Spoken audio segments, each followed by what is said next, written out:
Bengaluru airport से प्रज्वल रेवन्ना को गिरफ्तार कर लिया गया है। बेंगलुरु एसआईटी ने एयरपोर्ट पर लैंड करते ही पकड़ा है। जर्मनी से लौटा है यौन शोषण आरोपी रेवन्ना पर यौन शोषण की 3 अलग अलग एफआईआर है। और ये देखिए, ये एयरपोर्ट की तस्वीर आपको दिखा रहे हैं। बेंगलुरु एयरपोर्ट के बाहर जैसे ही कदम रखा है प्रज्वल रेवन्ना ने, एसआईटी की टीम ने गिरफ्तार कर लिया है प्रज्वल रेवन्ना को और अब आगे की पूछताछ चलेगी। रेवन्ना पर यौन शोषण की 3 एफआईआर दर्ज है और लगभग 33 दिनों के बाद जर्मनी से वापस भारत लौटा है रेवन्ना। हालांकि इससे पहले रेवन्ना ने एक वीडियो जारी कर सरेंडर करने की बात कही थी। रूस की धरती पर यूक्रेन का बारूदी जलजला देखने को मिला है। बड़ी खबर है, ब्लैक सी और बेलगोरोड में यूक्रेन का हमला। रूस ने यूक्रेन के 4 नेवल ड्रोन को तबाह किया है। यूक्रेन ने बेलगोरोड में 60 ड्रोन से तबाही मचाई है। तो ब्लैक सी और बेलगोरोड में यूक्रेन ने किया है बड़ा हमला और इस हमले से भारी तबाही मची है। यूक्रेन युद्ध पर महामंथन के बाद क्रेमलिन ने एटमी हमले को हरी झंडी दे दी है, यानी रूस ने एटमी हमले का विकल्प खोल दिया है। राष्ट्रपति पुतिन ने राष्ट्र के नाम संबोधन में हर नागरिक से युद्ध के लिए तैयार रहने की अपील की, यानी स्पेशल मिलिट्री ऑपरेशन अब फुल स्केल वॉर में बदल चुका है। पुतिन ने यह फैसला क्रीमिया पर यूक्रेन के तिहरे प्रहार के बाद दिया है। यूक्रेन ने 29 से 30 मई को क्रीमिया पर समुद्री ड्रोन, कामिकाजी ड्रोन और ATACMS मिसाइलों से हमले किए हैं। इसके बाद पुतिन ने कीव विजय अभियान शुरू कर दिया है। देखिए, यूक्रेन के विनाशक हमलों के बाद पुतिन का महासंग्राम प्लान क्या है। महासंग्राम की रणभेरी बच चुकी है। 5वें कार्यकाल में पुतिन अपनी सबसे बड़ी महत्वाकांक्षा की स्पष्ट घोषणा कर चुके हैं। रूस ने कीव विजय का अभियान शुरू कर दिया है। स्पेशल मिलिट्री ऑपरेशन को महासंग्राम घोषित कर दिया गया है। बहुत जल्द कीव में रूसी सेना का ग्राउंड ऑपरेशन शुरू होने वाला है।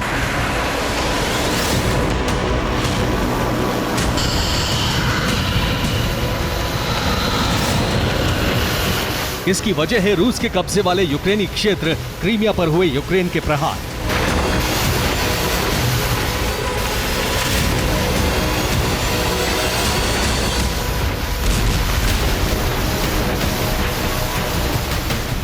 यूक्रेन ने क्रीमिया पर एक साथ तिहरे हमले किए। 29-30 मई को यूक्रेन ने मिसाइल, कामिकाजी ड्रोन और समुद्री ड्रोन से क्रीमिया के महत्वपूर्ण रूसी ठिकानों पर तबाही मचा दी।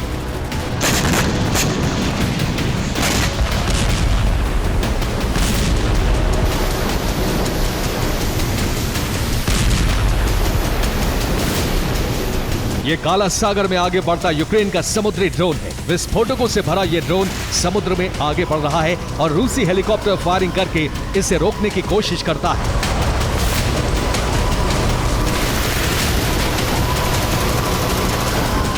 लेकिन ये हमलों से बचकर आगे बढ़ता है और क्रीमिया में तैनात रूस की अटैक बोट पर हमला कर देता है।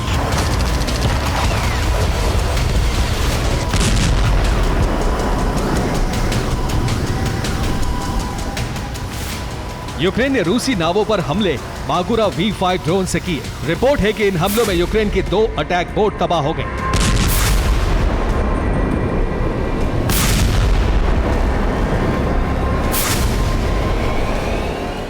हालांकि रूस का दावा है कि उसने भी यूक्रेन के कई समुद्री ड्रोन हमले से पहले ही नष्ट कर दिए।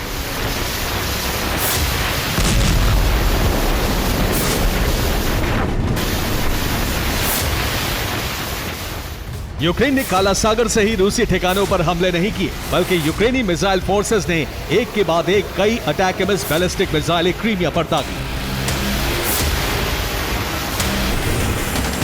यूक्रेन के हमले से क्रीमिया के कर्च ब्रिज का हिस्सा तबाह हो गया। कर्च ब्रिज पर यूक्रेन ने अटैकम्स मिसाइल से हमला किया। यूक्रेन की एक मिसाइल कर्च ब्रिज के पास गिरी, जिससे कर्च ब्रिज की सड़क का छोटा हिस्सा तबाह हो गया।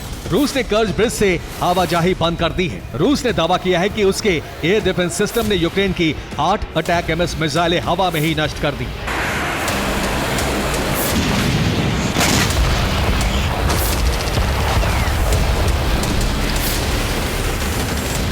यूक्रेनी naval drone brigade, missile force के साथ साथ यूक्रेन की UAV ब्रिगेड ने भी क्रीमिया पर हमले किए।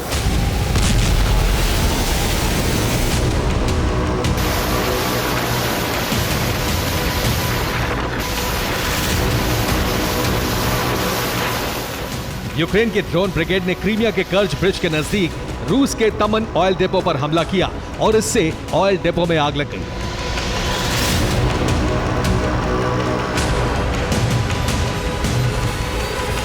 यूक्रेन के हमलों में कर्च ब्रिज का हिस्सा टूट गया। तमन ऑयल डिपो के टैंकर में आग लग गई। जनको एयरबेस पर 3 से ज्यादा धमाके सुने गए। जनको एयरबेस पर बड़े नुकसान की आशंका है।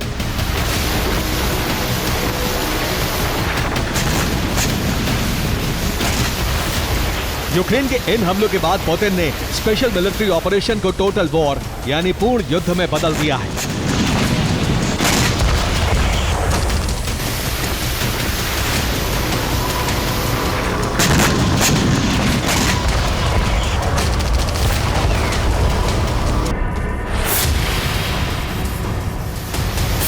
क्रीमिया पर हमलों के बाद पुतिन का लक्ष्य है कीव विजय और इसीलिए महासंग्राम का ऐलान हो चुका है।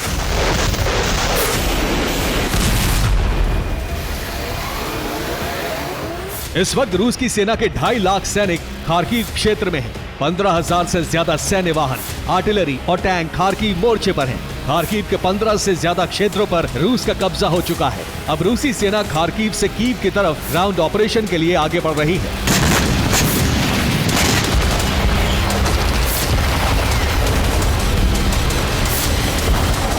बहुत जल्द रूसी सेना का ग्राउंड ऑपरेशन कीव में शुरू हो जाएगा और फरवरी 2022 जैसे हमलों से बचने के लिए कीव ने भी आत्मरक्षा की बड़ी तैयारी पूरी कर ली है।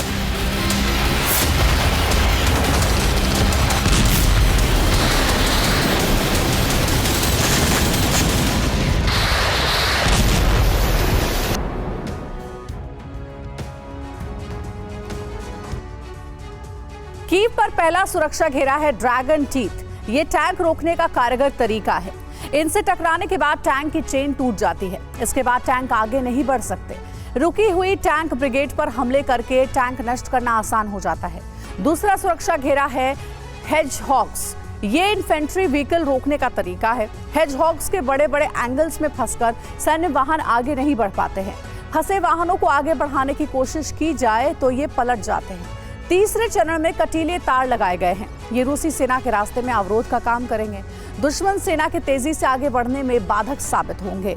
चौथे सुरक्षा चक्र में खंदकें तैयार की गई हैं। ये यूक्रेनी सेना की फायरिंग पोस्ट है। इन सुरक्षित खंदकों की आड़ से दुश्मन सेना पर फायरिंग की जाएगी।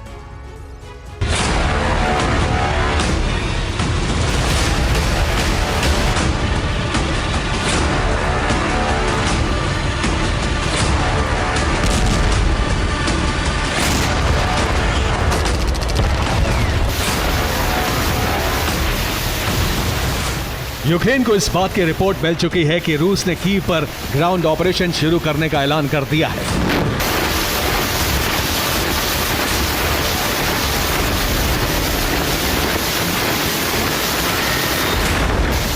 कीव में ग्राउंड ऑपरेशन का मतलब होगा खार्किव से भी बड़ी जंग और खार्किव से भी बड़ी तबाही।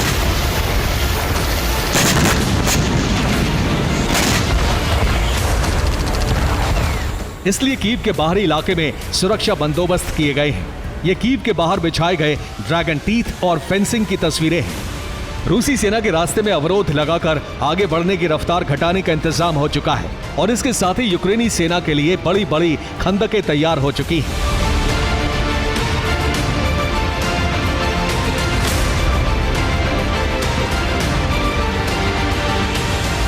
राष्ट्रपति वोलोदिमीर ज़ेलेंस्की ने खुद मौके पर जाकर इन तैयारियों का जायजा लिया है।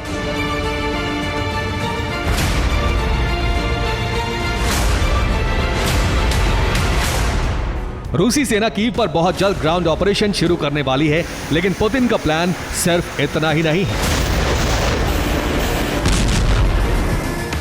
क्रीमिया पर तिहरे हमले का बदला कीव पर डबल फ्रंट अटैक से लिया जाएगा। कीव के पूर्वी छोर से रूसी सेना के 2.5 लाख जवान हमला करेंगे और कीव के उत्तर से बेलारूस की जमीन से भी 20,000 कीव पर धावा बोलेंगे।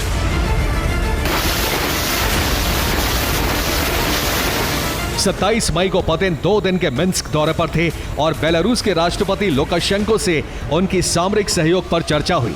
संभावना यह भी है कि बेलारूस के जवान भी रूसी फौज की वर्दी में कीव पर हमला कर सकते हैं।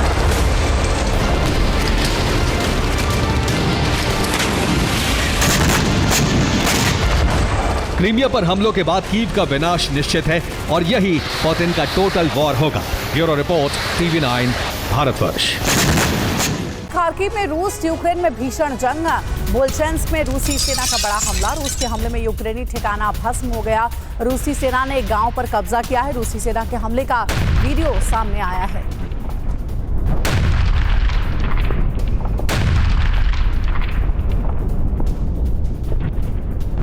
जल थल नभ, तीनों वॉर फ्रंट पर हूती के हंट ऑपरेशन ने सनसनी मचा दी है। ताबड़तोड़ अंदाज में हूती बारूदी कोहरा मचा रहा है। जहां एक तरफ हूती लड़ाकों ने मिसाइल हमले में अमेरिका के MQ-9 रीपर ड्रोन का शिकार किया, तो वहीं हूती ने एक साथ 3 समंदर में ताबड़तोड़ हमले किए। हूती के बारूदी भूचाल की चपेट में आने से 6 जहाज तबाह हो गए, जलकर राख हो गए। मगर ये तो हूती के हंट ऑपरेशन का एक छोटा सा ट्रेलर है, क्योंकि जल्द ही हूती ईरान से मिले वरुणास्त्र से अमेरिका इजरायल के कवच को ध्वस्त करेगा। आखिर कैसे, देखिए। आसमान के जिस शिकारी को बाइडेन ने हूती का शिकार करने के लिए भेजा, यमन के हूती लड़ाकों ने उसी शिकारी का बेहद ही विध्वंसक अंदाज में शिकार कर लिया।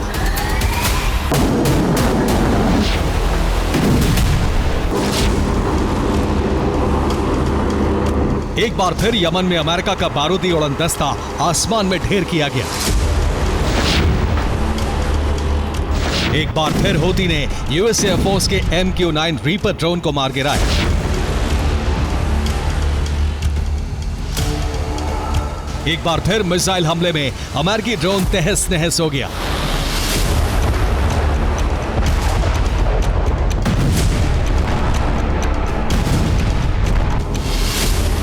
अमेरिकी MQ-9 रीपर ड्रोन के दहन की तस्वीरें खुद हूती लड़ाकों ने जारी की। लेकिन बड़ा सवाल यह है कि हूती ने रीपर ड्रोन का शिकार कब, कहां और कैसे किया।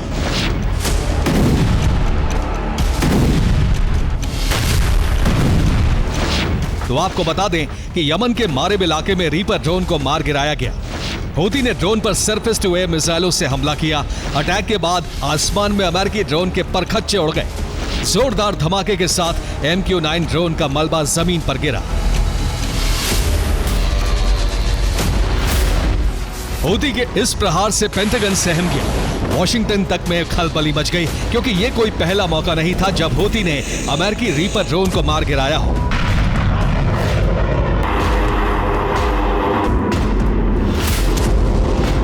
आप ये जानकर हैरान रह जाएंगे कि बीते 6 महीनों में हूती 6 अमेरिकी रीपर ड्रोन की बलि ले चुका है।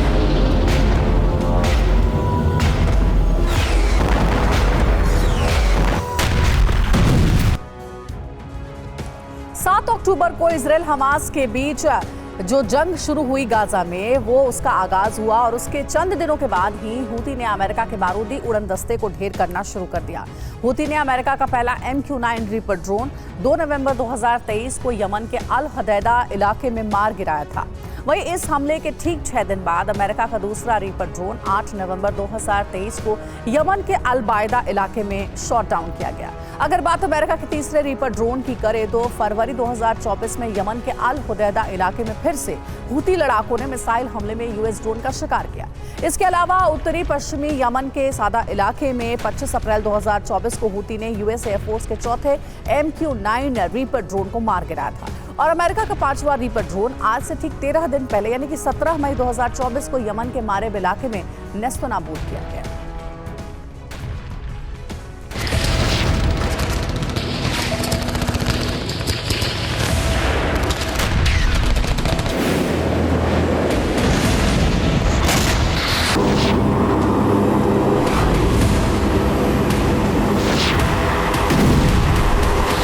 हूती का दावा है कि उसकी मिसाइलों ने अमेरिका के 6ठे रीपर ड्रोन को मारिब इलाके में लगातार दूसरी बार ढेर कर दिया।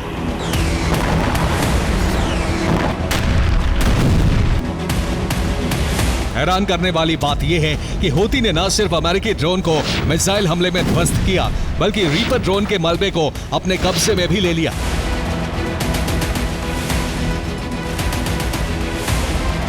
हथियारबंद हूती के लड़ाके तबाह हो चुके ड्रोन पर खड़े हुए दिखाई दिए।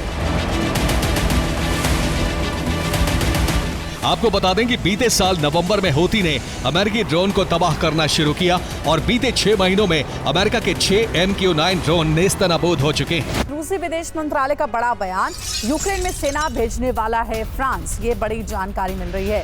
फ्रांस ने सेना भेजने की तैयारी की है। रूस का कहना है फ्रांस के इस कदम से महाविनाश का खतरा है।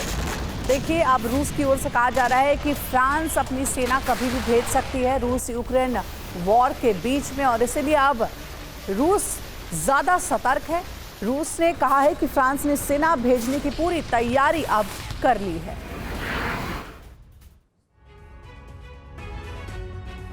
यूक्रेन युद्ध का विस्तार हो गया है। रूस को अब सिर्फ यूक्रेन से नहीं बल्कि नाटो से जंग लड़ना होगा। नाटो के 13 देशों ने यूक्रेन को नाटो के हथियारों से रूस की धरती पर हमला करने की छूट दे दी है। इतना ही नहीं, जंग के मैदान में फ्रांस अपनी फौज भेजने जा रहा है। साथ ही रूस को परास्त करने के लिए अमेरिका ने मोल्डोवा प्लान लॉन्च कर दिया है। सवाल यही है कि आखिर बाइडेन का मोल्डोवा प्लान क्या है? इसके जरिए सुपर पावर रूसी धरती पर विनाश कैसे करेगा? किंतु परंतु पर विराम लग गया है।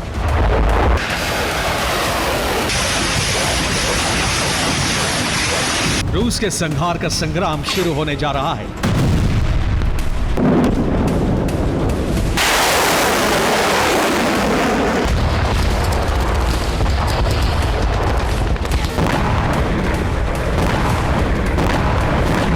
सुपर पावर अमेरिका ने रूस पर हमले का प्लान तैयार कर लिया है।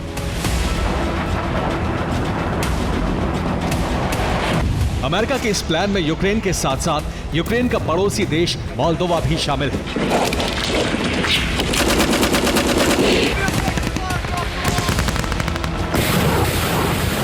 अमेरिका की अगुवाई वाला नेटो मोल्दोवा को हथियार बनाकर रूसी धरती पर विनाश की शुरुआत करने जा रहा है।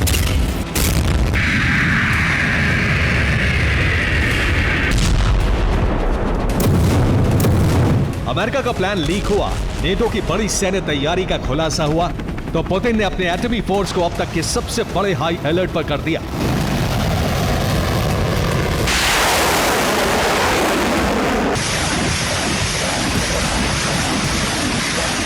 इसका मतलब यह हुआ कि अगर अमेरिका और नेटो रूस पर आक्रमण करेंगे तो पुतिन परमाणु संग्राम शुरू कर देंगे।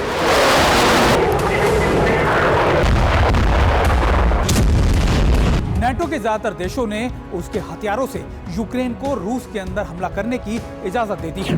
नेटो देशों के इसी फैसले की वजह से यूक्रेन युद्ध अब रूस और नेटो के बीच घमासान में बदलने जा रहा है।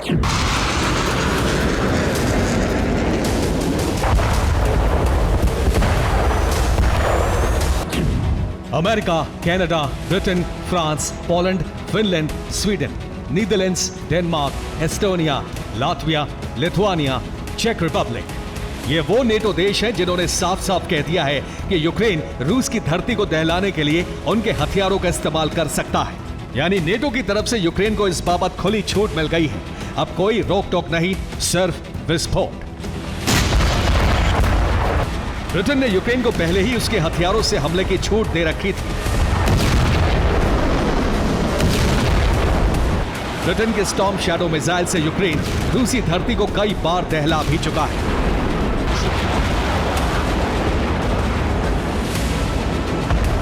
इस बात की पुष्टि यूक्रेनी रक्षा मंत्रालय के सलाहकार ने की है।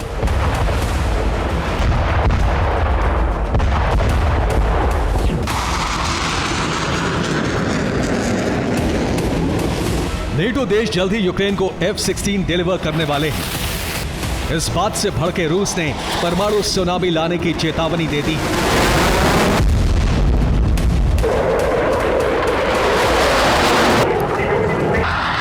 रूस के विदेश मंत्री सर्गेई लावरोव ने कहा है कि यूक्रेन को F-16 की डिलीवरी परमाणु युद्ध की वजह बनेगी।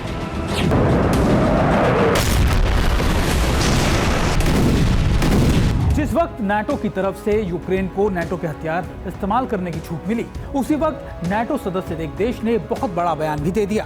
हंगरी ने कहा है कि युद्ध का विस्तार होने जा रहा है। नेटो यूक्रेन में अपनी सेना भेजने की तैयारी कर चुका है। अमेरिका ने रूस के पास लगातार दूसरे दिन अपना बॉम्बर भेज दिया। पहले अमेरिका का B-52 बॉम्बर रूस के कैलिनिनग्राड पहुंचा था। इस बार वो पोलैंड पहुंच गया। इस दौरान जर्मनी के यूरो फाइटर जेट ने अमेरिकी बॉम्बर को एस्कॉर्ट किया। पोलैंड से अमेरिकी बॉम्बर जर्मनी लौट गया। तैयारी पूरी हो चुकी है। अब रूस पर हमले के लिए अमेरिका मोल्दोवा प्लान को लॉन्च करने वाला है।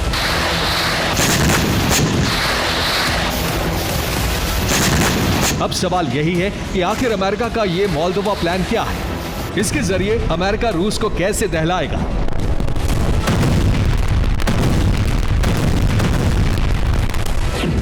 दरअसल अमेरिका ने रूस पर F-16 से हमले के लिए मोल्दोवा प्लान बनाया है।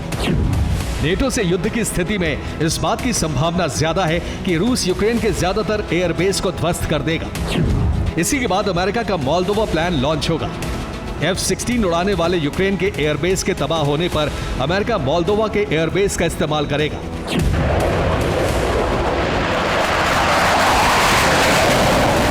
अमेरिका मोल्दोवा के बेस का इस्तेमाल इसलिए करेगा क्योंकि मोल्दोवा नेटो देश नहीं है। ऐसे में उसकी तरफ से होने वाला हमला नेटो का हमला नहीं माना जाएगा।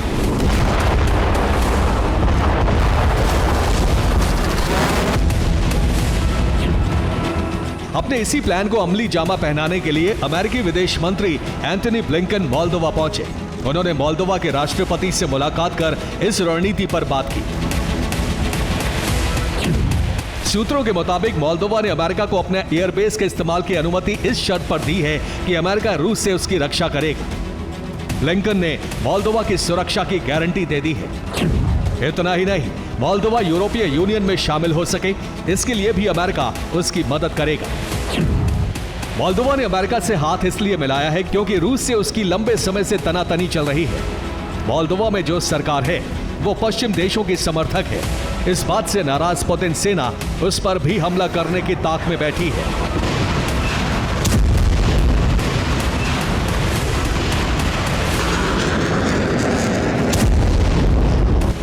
लिहाजा अब मोल्दोवा अमेरिका का साथ देकर रूस की आक्रामकता पर लगाम लगाने को तैयार हो गया है। नेटो ने जो प्लान, जो चक्रव्यूह बनाया है, उससे पुतिन आग बबूला हो गए हैं। पुतिन ने न सिर्फ अपनी सेना को बल्कि रूस के हर नागरिक को महायुद्ध के लिए तैयार रहने को कह दिया है।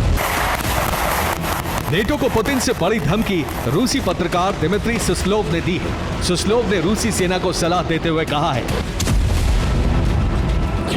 कि रूसी सेना को यूक्रेन में दिखावे के तौर पर परमाणु धमाका करना चाहिए। इससे नेटो को पता लग जाएगा कि रूस अपनी धमकी को लेकर गंभीर है। जाहिर है परमाणु विनाश की बिसात बच चुकी है। रूस और नेटो में ऐसी टक्कर होने जा रही है कि दुनिया के कई देशों का नामो निशान मिट जाएगा।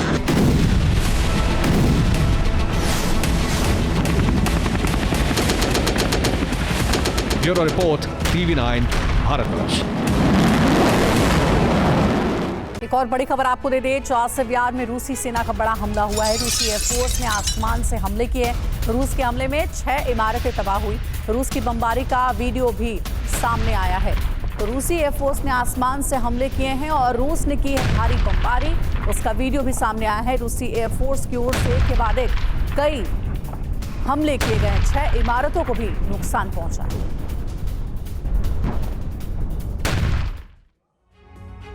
रूस के खार्किव विध्वंस का सिलसिला जारी है। नाटो से अब तक भरपूर हथियार नहीं मिलने की वजह से यूक्रेनी सेना लाचार है और रूसी फौज लगातार बढ़त हासिल कर रही है। खार्किव के कई इलाके पूरी तरह से खंडहर में तब्दील हो चुके हैं। डोनेस्क में भी यूक्रेन की सेना को कई मोर्चे छोड़ने के लिए मजबूर होना पड़ा है। भारी तबाही के बीच स्वीडन यूक्रेन के हवाई कवच को मजबूती देने वाला है। स्वीडन से यूक्रेन को सर्विलांस विमान की सप्लाई होगी, जबकि बेल्जियम ने भी F-16 देने का भरोसा दिया है। लेकिन सबसे अहम है लगातार यूक्रेनी सैनिकों का संहार।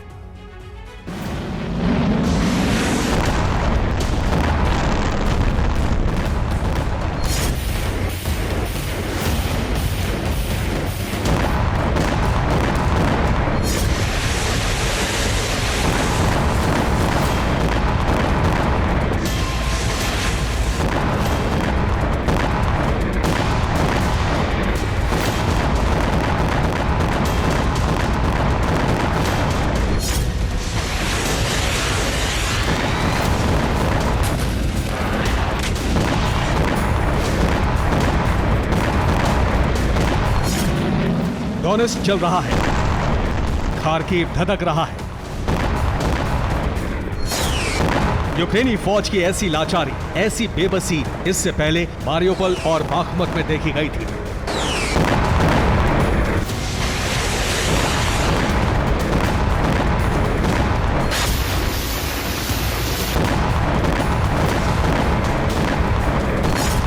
खार्किव के बड़े बड़े इलाके बाख्मुत के तरह ही वीरान हो चुके हैं। इमारतें खंडहर बन चुकी हैं। जमीन का रंग बमबारी और मिसाइलों के प्रहार से काला हो चुका है।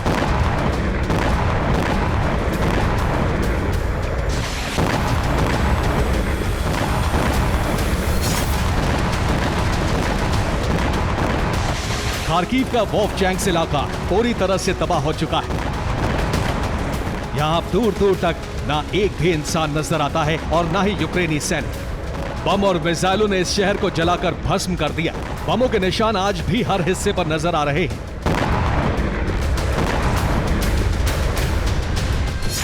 वोल्फचैंक्स की आबादी 18,000 थी।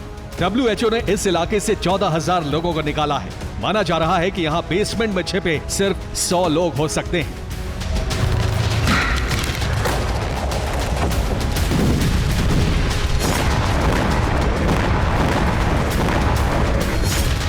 रूसी सीमा की तरफ से यूक्रेनी फौज करीब 9 किलोमीटर तक खार्किव में कब्जा कर चुकी है।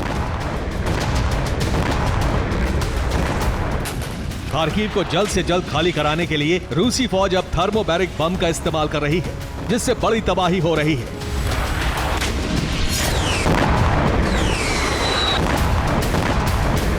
खार्किव को बचाने के लिए यूक्रेनी फौज की भारी तैनाती की गई है।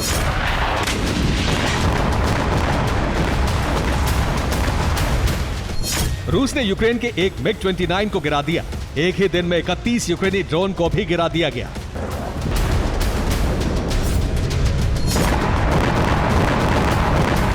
यूक्रेन को सबसे बड़ा नुकसान डोनेस्क और लुहांस्क के इलाकों में हुआ। रूसी रक्षा मंत्रालय का दावा है कि यूक्रेनी सैनिक रूसी ज़ैपेट फोर्स के आगे बेहद कमजोर साबित हो रहे हैं। रूसी ज़ैपेट बटालियन ने भारी हमले करके यूक्रेनी सैनिकों का संहार शुरू कर दिया है। बीते 24 घंटे में यूक्रेन के 400 सैनिकों की मौत हुई है। डोनेस्क और लुहांस्क में रूस के भीषण हमले जारी हैं। 2 यूक्रेनी टैंक और 11 वाहनों को भी नष्ट कर दिया गया है।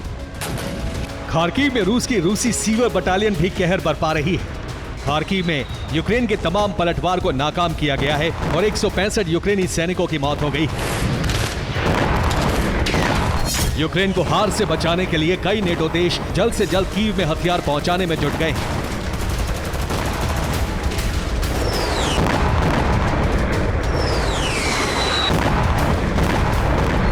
यूक्रेन के हवाई कवच को मजबूत करने के लिए जल्द ये आसमानी जासूस यूक्रेन के आसमान में चक्कर लगाता दिख सकता है। इस रेडार एयरक्राफ्ट का नाम है ASC-890। यूक्रेन में अब तक एक भी ऐसा ताकतवर निगरानी विमान नहीं है जो दुश्मन की मिसाइल या एयरक्राफ्ट की जानकारी दे सकता हो। स्वीडन का ASC-890 रेडार एयरक्राफ्ट रूस के A-50 टोही एयरक्राफ्ट की तरह ही है। ये आसमान से लेकर जमीन तक दुश्मन के विमान, युद्धपोत और मिसाइल वगैरह की जानकारी भेज सकता है। फर्क सिर्फ इतना है कि ये थोड़ा छोटा और कम बजट का है। ASC-890 रेडार एयरक्राफ्ट की वजह से अब यूक्रेन को रूसी मिसाइल और एयरक्राफ्ट का अलर्ट समय से पहले मिल जाएगा, जिसकी वजह से कम एयर डिफेंस के बावजूद यूक्रेन दुश्मन के हमलों को नाकाम करने में कामयाब हो जाएगा। ASC-890 एयरक्राफ्ट 20,000 फीट की ऊंचाई पर उड़ान भरता है और एक बड़े इलाके पर नजर रखता है। 300 से 400 किलोमीटर दूर से ही ये दुश्मन के मिसाइल और एयरक्राफ्ट की जानकारी भेज सकता है और अलर्ट के साथ ही यूक्रेन अपने एयर डिफेंस को एक्टिव कर सकता है।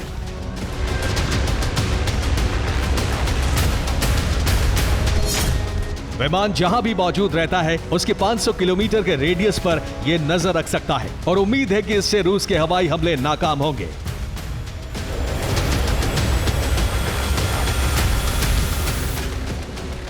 स्वीडन ने रूसी हमले की शुरुआत के बाद से यूक्रेन के लिए अपने सबसे बड़े सहायता पैकेज की घोषणा की है। यूक्रेनी राष्ट्रपति ने इस मदद के लिए स्वीडन का आभार जताया है। बेल्जियम ने भी यूक्रेन के लिए बड़ी सैन्य सहायता का ऐलान किया है।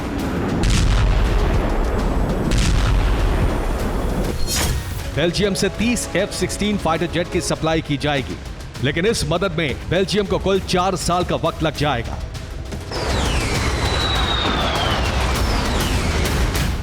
AC-890 रेडार एयरक्राफ्ट की मदद से F-16 भी सटीक हमले कर सकेगा और रूस के फाइटर जेट्स का पीछा करके उन पर सटीक निशाना लगाना आसान होगा।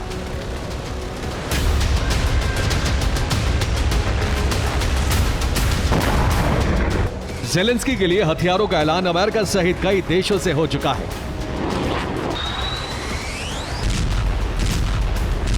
खार्किव में भले ही यूक्रेन बेहद कमजोर साबित हो रहा है, लेकिन ज़ेलेंस्की को उम्मीद है कि खेरसोन ऑपरेशन की तरह ही यूक्रेन भविष्य में खार्किव को पूरी तरह खाली कराने में कामयाब होगा। अमेरिकी हथियारों का जखीरा और F-16 के आते ही यूक्रेन हारी हुई बाजी पलटने में सफल होगा। Bureau report, TV9, Bharatvarsh.